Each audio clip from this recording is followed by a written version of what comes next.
The Tale of the Fisherman and the Golden Fish. An old man and his old woman resided by the shore of the vast, deep blue sea. They dwelled in a decrepit mud hovel for 33 years, exactly. The old man cast his net for a catch. The old woman sat spinning her thread. Once he cast his net into the sea. The net came back with naught but some silt.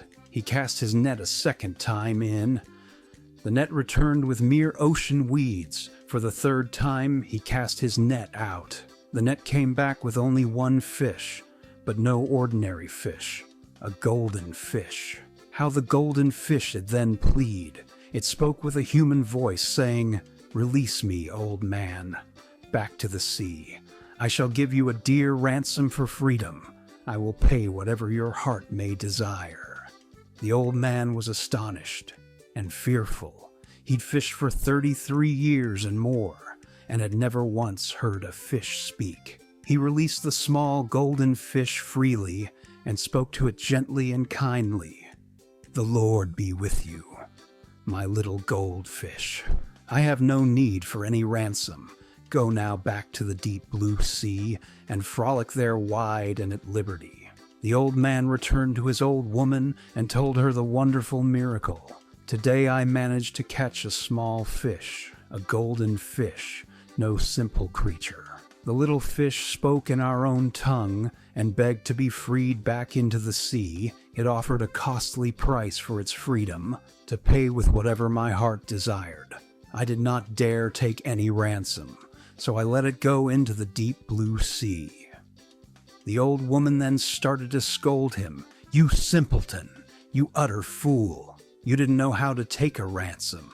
You should have at least asked for a trough, for ours is completely shattered now." So he went off to the deep blue sea. He saw that the sea was lightly rippled. He began calling for the golden fish. The fish swam to him and then questioned, "What is it that you wish, old man?" The old man bowed low and answered her, "Have mercy, sovereign fish, I pray you. My old woman has scolded me soundly. She gives this old man no moment of rest. She says she must have a new washing trough. Our old one is truly all broken." The golden fish replied to him then, "Do not fret. Go home and God bless you. You shall surely have a brand new trough." The old man returned to his old woman and saw the old woman with a new trough. But the old woman scolded him still more. "You simpleton! You utter fool!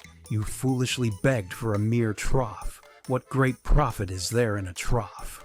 Go back, you idiot. Go to the fish, bow down to her, and now ask for a cottage."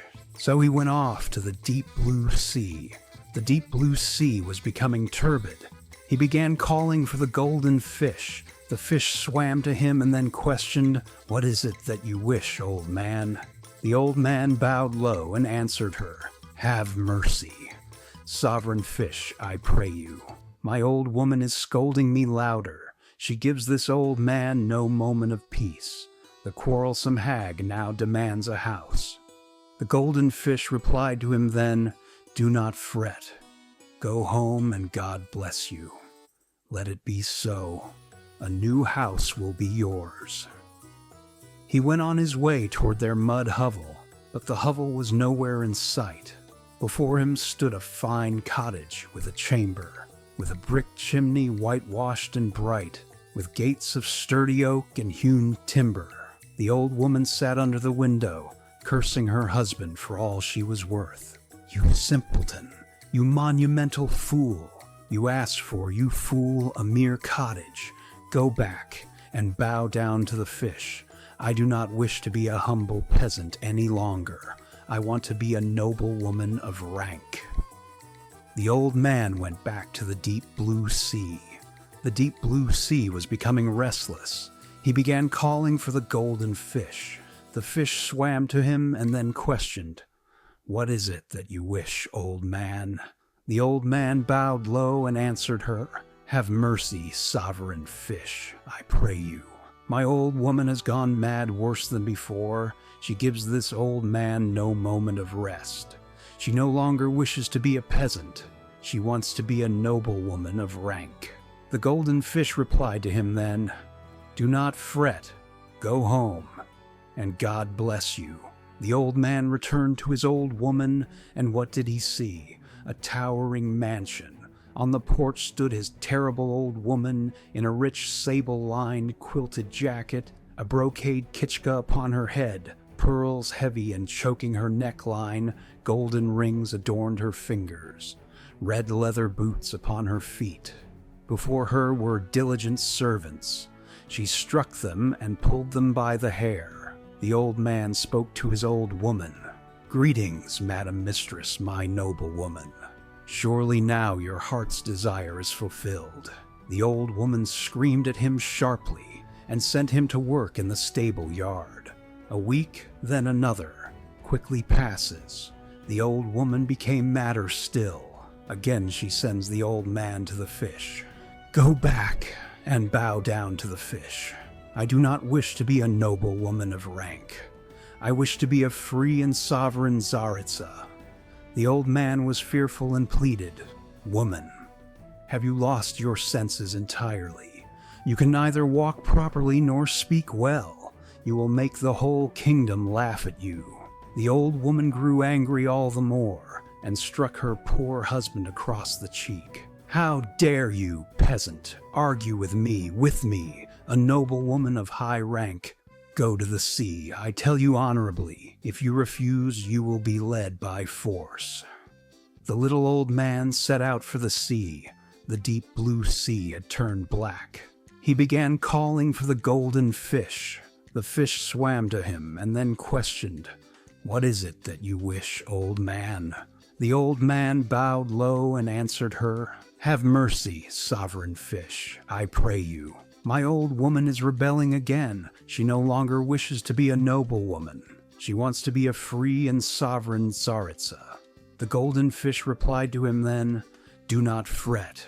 Go home and God bless you." "Very well, your old woman shall be Tsaritsa." The little old man returned to his old woman, and what did he see? Imperial chambers. Within the halls he saw his old woman, sitting at the table as the Tsaritsa, boyars and nobles waited upon her, pouring her wines from overseas. She ate gingerbread stamped with a seal. Around her stood a fearsome guard, with axes held ready upon their shoulders. When the old man saw this, he was terrified. He bowed low at the old woman's feet and said, "Greetings, fearsome Tsaritsa. Well, now is your heart's desire fulfilled?"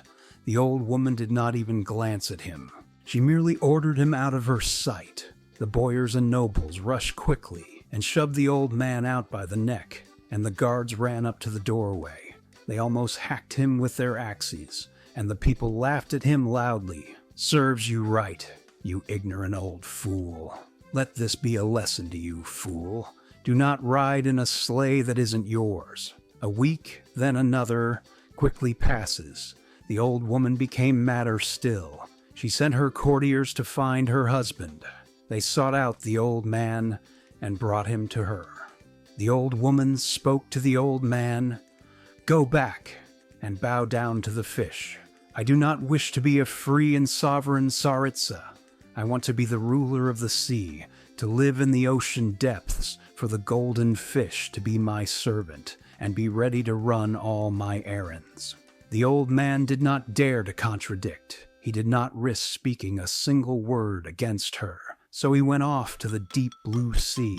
He saw a black storm raging on the water. The angry waves were swelling fiercely. They surged and they roared with a howling cry. He began calling for the golden fish. The fish swam to him and then questioned, "What is it that you wish, old man?" The old man bowed low and answered her, "Have mercy, sovereign fish, I pray you. What am I to do with that cursed hag? She no longer wishes to be a Tsaritsa.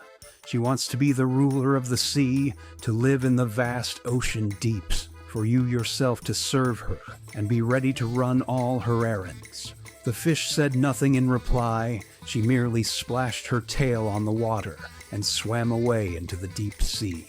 He waited by the sea for a long time for an answer. He did not receive one, and returned to his old woman. He looked. Before him was the mud hovel again. On the threshold sat his old woman, and before her was the broken washing trough.